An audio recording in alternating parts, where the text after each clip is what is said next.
Which country has currently the largest percentage of young people ever recorded in its history, according to the new National Human Development Report launched by the United Nations Development Programme, UNDP? Pakistan. Pakistan. Pakistani and Indian troops for the first time will participate in a joint exercise in Russia under which organization? SCO. Blank percent of the total population of Pakistan is below the age of 30. 64.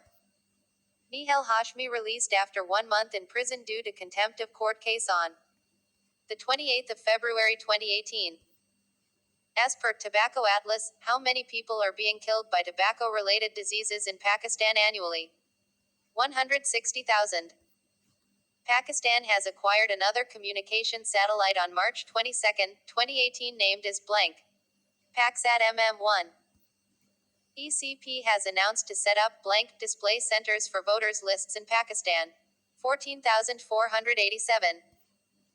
Under which article of the Constitution of Pakistan, the federal government's authority can be extended to any subjected province to deal with any grave threat to the peace or tranquility or economic life of the country? Article 149. Burj Khalifa was lighted up with green and white spectacular LED illumination of the Pakistani national flag on country's blank Pakistan Day. 78th. Blank has the lowest Human Development Index (HDI) in Pakistan. FATA. On the 2nd of January 2019, which city of Baluchistan attacked by terrorists? Loralai.